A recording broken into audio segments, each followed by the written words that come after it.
आप देख रहे हैं गुलिस्तान न्यूज। अभी तक का उर्दू खबरनामा लेकर मैं आपका मेजबान गौहर कुची आपके खिदमत में हाजिर। सबसे रात से पहले सुर्खियों पर एक नजर।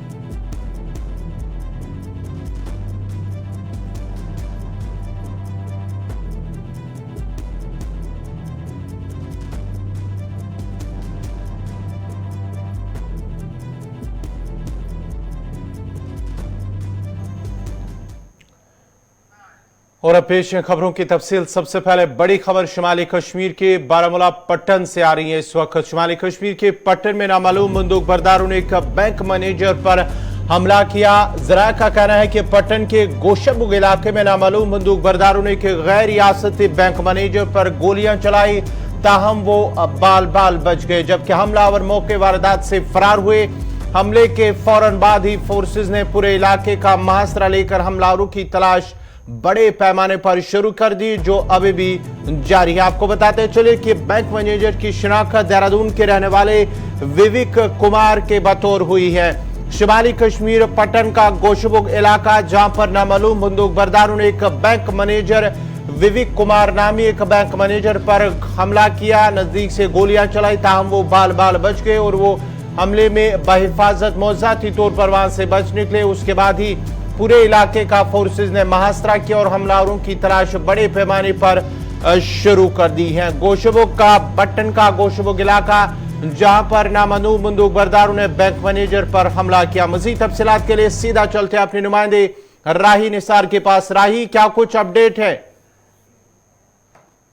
देखिए गवर जी, बिल्कुल अगर हम इस इलाके की बात करें, नॉर्थ कश्मीर का गोशबुग इलाका है, जहाँ पे सुबह सवेरे तकरीबन 10:15 पर यहाँ पे अचानक एक खबर आएगी। तो यहाँ पे ग्रामीण बैंक है, अगर हम मैं कैमरा पर्सन को कहूंगा आपको थोड़ा बहुत तस्वीर में दिखाइए। ग्रामीण बैंक पट्टन गोशबुग के यहाँ पे गैर रियासत मैनेजर जो थे, तो ही यहाँ पे सुबह सवेरे ड्यूटी पे आया, तो अपने बाइक से जुड़ी होता, तो यहाँ पे नामालूम बंदूक बरदार उसका इंतजार कर रहा था और अचानक नामालूम बंदूक बरदार उससे गोली चलाई, जो निशाना चुप गया और वो सड़क पे लग गई और बैंक मैनेजर वहां पे बाल बाल बच गया। वहां पे लोग जमा हुए थे, मगर जो नामालूम बंदूक बरदार है वो फिर वहां से भाग गया और उसने 2 फायर हवा में भी की है और हवा करते करते वो भाग गया है। अब इस इलाके को इस वक्त कॉर्डन ऑफ कर दिया गया है और उस नाम पर बंदूक बरदार इस वक्त तलाश जारी है। राही, जरा ये भी बताएगा, क्योंकि कल वजीर दाखिला अमित शाह जो आज जम्मू कश्मीर का दौरा उनका शुरू होगा, कल बारामूला के अंदर उनकी एक रैली होगी और रैली से कबल ही हमला, उससे पहले अगर हम दो रोज कबल की बात करेंगे, एक एनकाउंटर भी जहां पर 2 मिलिटेंटों की हलाकत हुई है और एक बार फिर पट्टन के अंदर ये हमलावरों का नमूदार होना कहीं ना कहीं ये सिक्योरिटी के लिए एक बड़े चैलेंज भी होगा। बिल्कुल, मगर अगर इस इलाके की पहले बात करेंगे, इलाका नेशनल हाईवे से तकरीबन यहाँ पे 6 किलोमीटर अंदर है। हम ये कहेंगे कि जो नेशनल हाईवे है वहाँ पे सिक्योरिटी के काफी इंतजाम रखे गए हैं और जो ये अंदरूनी इलाका है यहाँ पे भी पुलिस चेक पोस्ट जगह जगह पे लगे हैं। पर हम ये कहेंगे जो कल यहाँ पे दाखिला का यहाँ पे कल दौरा है, मुझे चुकू जी यहाँ पे तैनात की गई और हम देखेंगे कि जो ये इलाका है ये यहाँ पे हम रिहायशी पजीर इलाका है और ये बहुत अंदर इलाका है, 8 किलोमीटर नेशनल हाईवे से अंदर इलाका। चलिए, बहुत बहुत शुक्रिया राही निसार आपका। ये थे पट्टन से तफसीलात फराम करे थे, जहां आज सुबह ही तकरीबन 10 से 10:30 के बीच ग्रामीण बैंक के एक बैंक मैनेजर पर नामालूम बंदूक बरदारों ने उन पर गोलियां चलाई, ताहम निशाना चूक कर वो गोलियां जो है वो दीवार पर लगी, सड़क पर लगी ये गोलियां। ये तस्वीरें आप देख सकते हैं जो गोशबुग पट्टन का इलाका, जहां पर नामालूम बंदूक बरदारों ने ग्रामीण बैंक के मैनेजर पर हमला किया, ताहम वो बच गए हैं। उसके साथ ही जो इसकी शनाख्त बैंक मैनेजर की वो देहरादून के रहने वाले विवेक कुमार के बतौर हुई है। हमलों के बाद ही जिस तरह से हमला हुआ उसके बाद ही फौज, पुलिस और सीआरपीएफ ने पूरे इलाके का मुहासरा किया और उन हमलावरों की तलाश बड़े पैमाने पर शुरू कर दिए हैं, जो अभी भी जारी हो, और पूरे इलाके का वहां पर मुहासरा किया गया। बढ़ते आगे बात जरा अब राजौरी की करते हैं। वज़ीर दाखिला अमित शाह का जहां जम्मू कश्मीर का दौरा आज से शुरू हो रहा है और आज शाम 5 बजे वज़ीर दाखिला जम्मू पहुंचेंगे, जिसके बाद पार्टी लीडरान के साथ मुलाकात होगी और कई मामलात पर बातचीत होगी, जिसके बाद रात का क़याम करने के बाद कल सुबह माता वैष्णो देवी मंदिर में हाजिरी देंगे और राजौरी के लिए रवाना होंगे, जहां न्यू बस स्टैंड राजौरी में एक अवामी रैली से खिताब करेंगे। उसके बाद ही जम्मू कश्मीर दौरे के दौरान वज़ीर दाखिला कई तरक्याती मंसूबों को हरी झंडी दिखाएंगे और मौजूदा सियासी और सिक्योरिटी सूरत हाल का भी जायजा लेंगे। उसके साथ साथ ही वादी कश्मीर का भी वज़ीर दाखिला का दौरा होगा, जहां बारामूला के अंदर एक अवामी रैली से भी खिताब करेंगे। वज़ीर दाखिला जम्मू कश्मीर का जो दौरा है, भाजपा का मानना है कि यह काफी अहमियत का हामिल है। उसके साथ साथ ही जो पहाड़ी तबका के लोग हैं वो भी कहीं ना कहीं पुरुमीद नजर आ रहे हैं। उनका मानना है कि शायद उनके लिए कोई बड़ा ऐलान हो सकता है। राजौरी में किस तरह के इंतजाम हैं, सिक्योरिटी और दीगर इंतजाम, क्योंकि कल एक रैली होने वाली है जिसमें वज़ीर दाखिला वो रैली से खिताब करेंगे, किस तरह के इंतजाम हैं। सीधा चलते अपने नुमाइंदे जमशीद मलिक के पास। जमशीद, क्या कुछ तफसीलात हैं और किस तरह के इंतजाम हैं, क्या कुछ तैयारियां की जा रही हैं?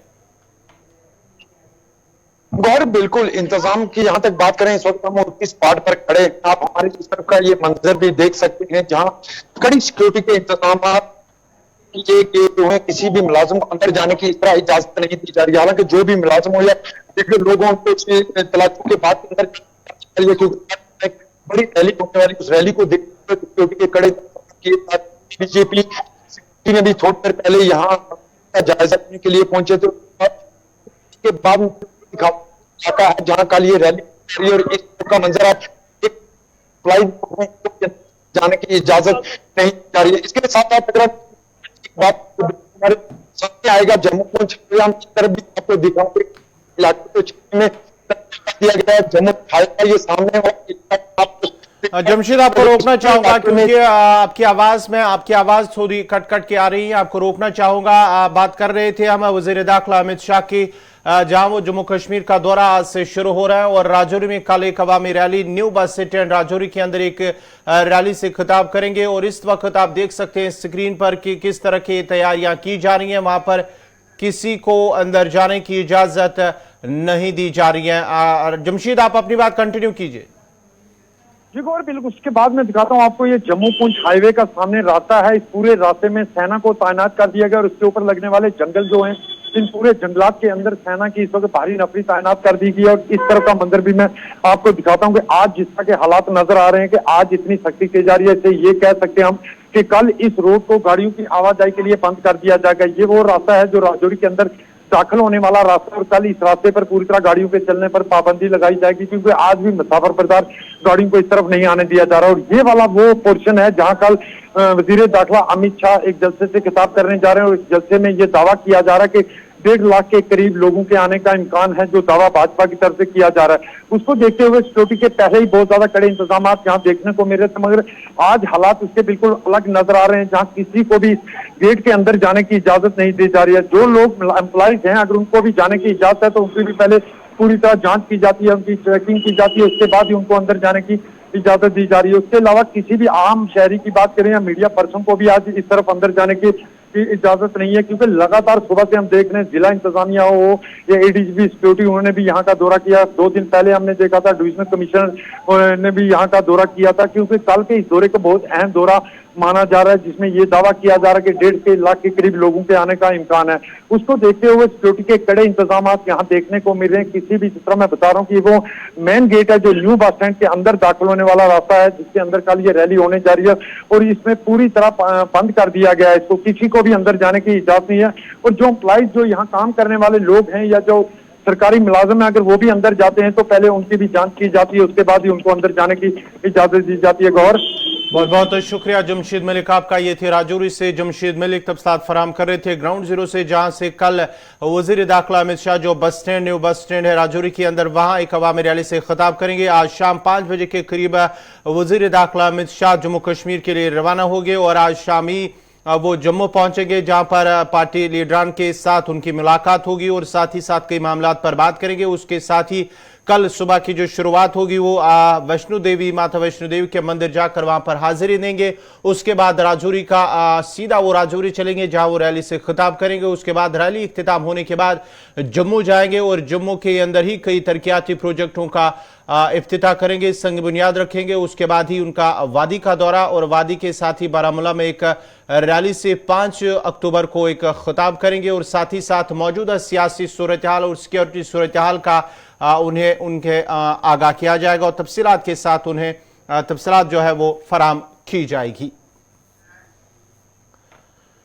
बढ़ते आगे बात जरा उधमपुर की करते हैं, क्योंकि उधमपुर के मानसर मोड़ के मकाम पर एक गाड़ी को, मुसाफिर गाड़ी को हादसा पेश आया है, जिसके नतीजे में एक शख्स की मौत हुई है जबकि कई अफराद जख्मी हुए हैं। उधमपुर के मानसर मोड़ के मकाम पर मोंगरी खोर गली से उधमपुर जाने वाली एक मुसाफिर बस हादसे का शिकार हुई है, जिसके नतीजे में बस में सवार जो सभी लोग जख्मी हो गए थे और जख्मियों में से एक शख्स की मौत वाकया हुई है।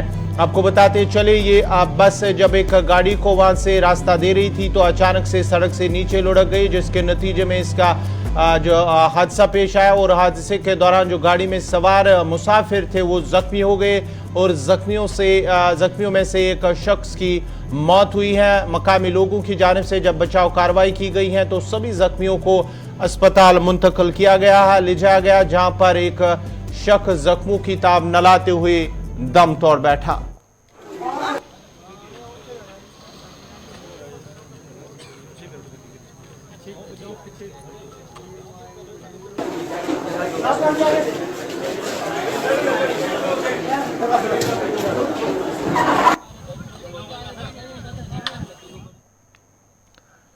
रियासत उत्तर प्रदेश के जिला भदोही के अरवाई पुलिस स्टेशन के करीब वाक़ा दुर्गा पंडाल में आरती के दौरान शॉर्ट सर्किट की वजह से पंडाल में आग लग गई, जिसमें 66 से ज्यादा अफराद झुलस गए।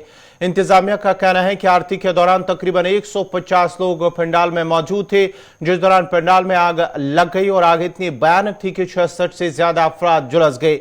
झुलसे हुए लोगों को अस्पतालों में दाखिल कराया गया है, जहां से हालत नाजुक होने पर उन्हें वाराणसी ट्रॉमा सेंटर रेफर किया गया। इस वाकये में 5 की मौत हो गई है। वाकये की इतला मिलते ही एडीजी वाराणसी, कमिश्नर और साथ ही साथ दीगर पुलिस अफसरान वहां पर पहुंच गए हैं। आग लगने की इतला मिलते ही औराई इलाके में कोहराम मच गया। एम्बुलेंस और पुलिस अफसरान, इंतजामिया अफसरान की गाड़ियों सड़कों पर दौड़ती नजर आई। एडीजी वाराणसी के साथ साथ दीगर पुलिस एहलकार जब वहां पर पहुंचे तो उन्होंने झुलसे हुए लोगों को बेहतर इलाज फराम कराने के लिए फौरी तौर पर अस्पतालों में दाखिल कराया। हादसा उस कदर खौफनाक था कि इलाके में अफरा तफरी का माहौल फैल गया और औराई पे जीटी रोड समेत दीगर रास्तों पर भी भीड़ नजर आई।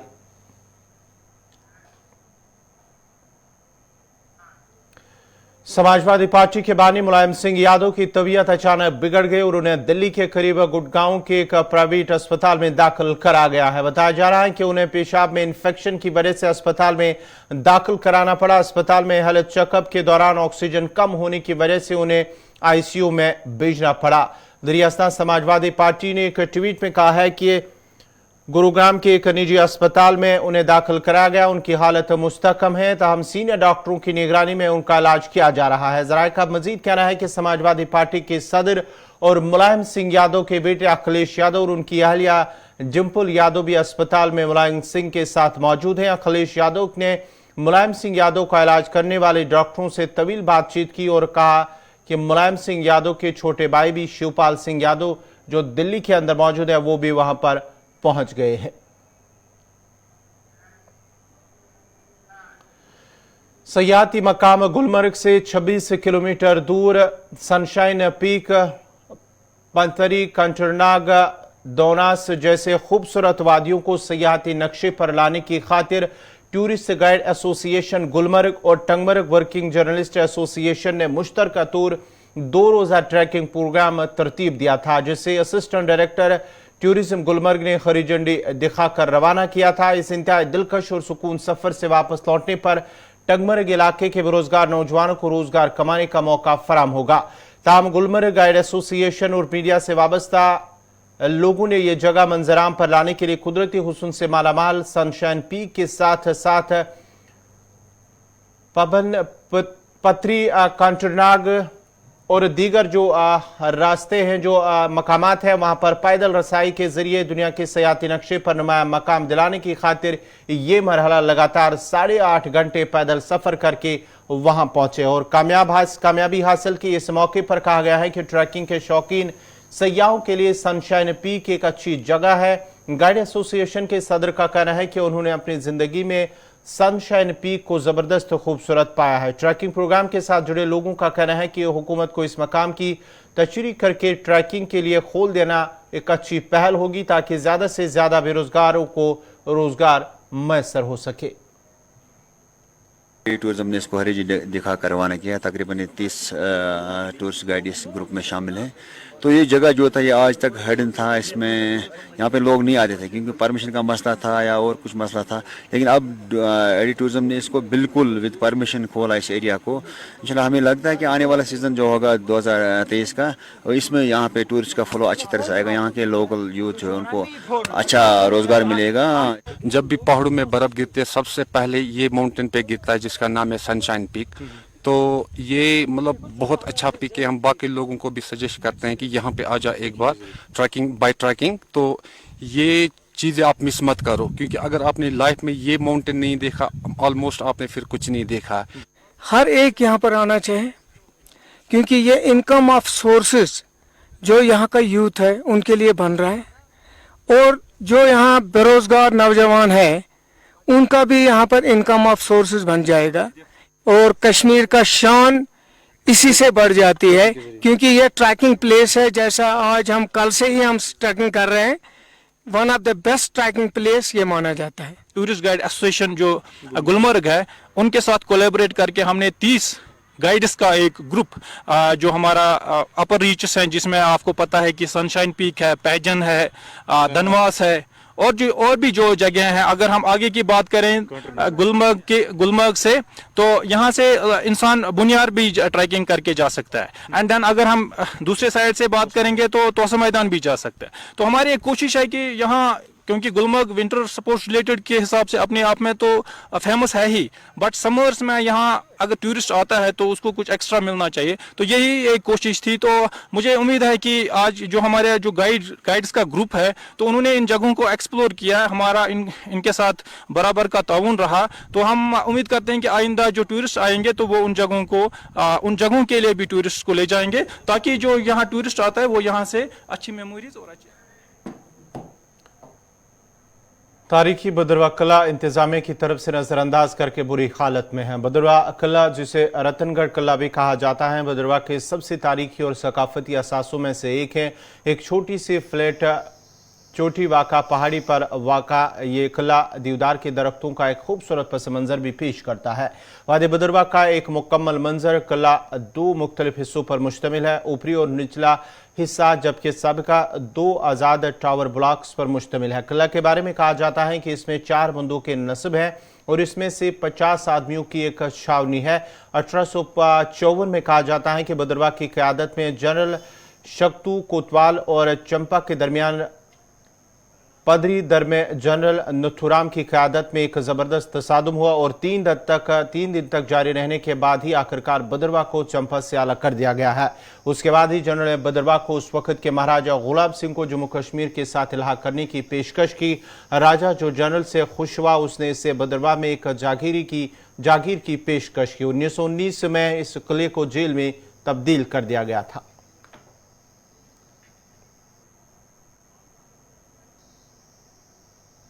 ये बदरवा का ऐतिहासिक फोर्ट है जिससे जो हमारा हेरिटेज है, हमारा कल्चर है वो कनेक्ट है। लेकिन सरकार की तरफ से कंटिन्यू इस भद्रवा के किले को जो 1733 में महाराजा पहाड़ चंद ने बनाया था उसको इग्नोर किया जा रहा है। होना तो ये चाहिए था कि ये इसको डेवलप करके टूरिज्म विभाग को हैंडओवर किया जाए और टूरिस्ट को अट्रैक्ट किया जाए इस किले की तरफ। लेकिन एक डिस्क्रिमिनेशन का अगर आपने देखना है, एक निगलिजेंस और डिस्क्रिमिनेशन अगर आपने देखनी है तो उसकी मिसाल भद्रवा फोर्ट है, जिसको कोई भी प्रयास ना तो पॉलिटिकल विल हमारे लीडर्स में है और ना हमारे इलेक्टेड रिप्रेजेंटेटिव्स में है कि इसको लाइट और साउंड सिस्टम बनाया जाए, ये एम्प्लॉयमेंट अपॉर्चुनिटीज के लिए इसको प्रोटेक्ट किया जाए, इसको एक्सप्लोर किया जाए, जिसकी वजह से ये किला जो है अपने आप में एक इतिहास बनता जा रहा है। और हमें यूनाइटेड किंगडम से सीखना चाहिए, जहाँ पे ऐसे जैसे जो हेरिटेज हैं, जो मिरास हैं, जो हमारी विरासत है, उनको प्रिजर्व किया जाता है, उनको प्रोटेक्ट किया जाता है और उनको टूरिज्म अट्रैक्शन के लिए जो है उनको बढ़ावा दिया जाता है। लेकिन यहाँ पे मुझे लगता है कि इतने वर्षों से कोई भी प्रयास जो है इसको डेवलप करने के लिए नहीं किया, जिसकी वजह से इतिहास बनते जा रहा है। इस पे यहाँ अगर आप भद्रवाह फोर्ट में आएंगे तो आपको यहाँ पे डोगरा और हिमाचल का आर्किटेक्ट जो है वो यहाँ पे दिखाई देगा। मैंने आपको बताया कि 1919 में इसको जो है कन्वर्ट कर दिया गया था जेल में। फ्रीडम फाइटर्स जो देश की आज़ादी के लिए जंग लड़ रहे थे, उनको अंग्रेजों ने इस किले के अंदर कैद रखा। और इसके अलावा मैं आपको बता देना चाहता हूं कि इस किले पर कई बार जो है चंबा के रूलर्स ने यहाँ पे जो है इस पे कब्जा किया, लेकिन 1852 में शक्तू कोतवाल, जो कि जनरल शक्तू कोतवाल भद्रवाह के रहने वाले थे, उन्होंने जनरल नथुराम के साथ जंग लड़ी और इसको आज़ाद करवाया चंबा के रूलर से। और 3 दिन तक पदरी धार पर फाइट होती रही और काफी इतिहास है इस किले का। लेकिन मुझे लगता है कि इस किले में शेख अब्दुल्ला को एक जमाने में पंडित नेहरू ने कैद कर दिया था और उसके बाद से ही हमारे साथ डिस्क्रिमिनेशन का सिलसिला शुरू हुआ। और एक नीरवी फिल्म भी इस भद्रवाह में बनी थी जो बड़ी हिट हुई थी और उसके बाद कंटिन्यू इस तरह के प्रयास किए गए कि भद्रवाह को इग्नोर किया जाने लगा और यहाँ पे बैन कर दिया गया फिल्म इंडस्ट्री को। लेकिन अब हमें केंद्र की सरकार से उम्मीद है, क्योंकि केंद्र में एक मजबूत सरकार है। सब जिला त्राल में हजरत अमीर कबीर रहमतुल्लाह अलैह की ज़ियारत खानकाह फैज़पाना को साल 1997 में आके एक होलनाक वारदात में शदीद नुकसान पहुंचा था, जिसके बाद उस वक्त की सरकार ने खानकाह के नए सिरे से तामीर का काम महकमे सयाहत को सौंपा। महकमे ने JKPCC के जरिए से खानकाह पर काम शुरू किया था।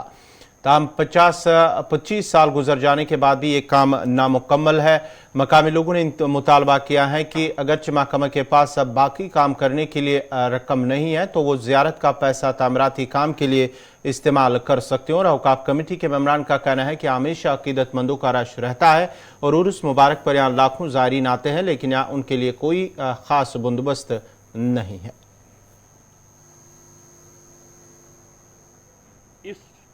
औकाफ इस्लामिया के पास अभी तकरीबन 1.5 करोड़ का रुपया जो जमा हुआ है लोगों के नजराने की वजह से, अगर उस पैसे को इस आस्तानी आलिया की फेस लिफ्ट, वायरिंग और जो इसकी फेंसिंग साल से रुकी पड़ी है, दीवारबंदी, उस पर खर्च किया जाए तो बेजा ना होगा।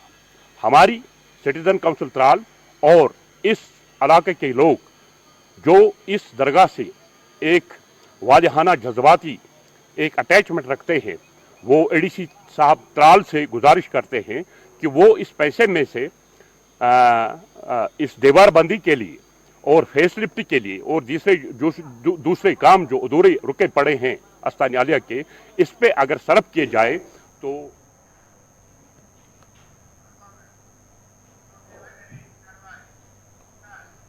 सऊदी अरब ने उम्रा ज़ायरीन को 3 माह तक ममलकत में क़याम की सहूलियत देने का ऐलान किया है। सऊदी वज़ीर ख़ारजा ने ताशकंद में गुफ्तगू करते हुए कहा है कि नसक प्लेटफार्म के जरिए ऑनलाइन उम्रा ज़ियारत वीज़ों का इजरा आसान बना दिया गया है। उन्होंने कहा कि पहले उम्रा वीज़े का दौरानिया 1 माह होता था, अब दुनिया के किसी भी मुल्क से आने वाले उम्रा ज़ायरीन को 3 माह तक ममलकत में क़याम की सहूलियत दी गई है। वज़ीर ख़ारजा ने कहा है कि नस्क प्लेटफार्म के जरिए ऑनलाइन उम्रा ज़ियारत वीज़ों का इजरा आसान बना दिया गया है और अब ज़्यादा आसानी और तेज़ी से उम्रा वीज़े जारी कराना मुमकिन हो गया है।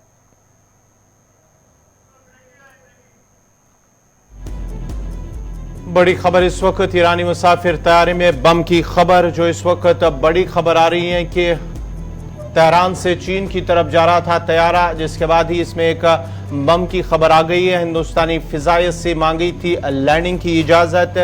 आपको बताते चले बड़ी खबर, हिंदुस्तानी फिजाइयत ने इनकार किया है, तैयारा चीन की तरफ अब रवाना हुआ है। जहां पर आपको बड़ी खबर इस वक्त आ रही है कि ईरानी मुसाफिर तैयारे में बम की खबर मिलने के बाद ही उन्होंने भारत से जो है फिजा हदूद मांगने के हवाले से, लैंडिंग के हवाले से उन्होंने इजाज़त मांगी थी, लेकिन हिंदुस्तान की जानिब से इजाज़त नहीं दी गई है, जिसके बाद ही तैयारा चीन की तरफ रवाना हुआ। हिंदुस्तानी फिजायत की जानिब से इनकार करने के बाद ही तैयारा चीन की तरफ रवाना हुआ और इनारी मुसाफिर तैयारा, उसमें बम की खबर मिलने के बाद ही तेहरान से ये चीन की तरफ जा रहा था तैयारा। उसके बाद ही अब जब भारत से इजाज़त मांगी गई थी, फिजाया इजाज़त मांगी गई थी, ताम इनकार मिलने के बाद ही अब तैयारा चीन की तरफ रवाना हुआ है।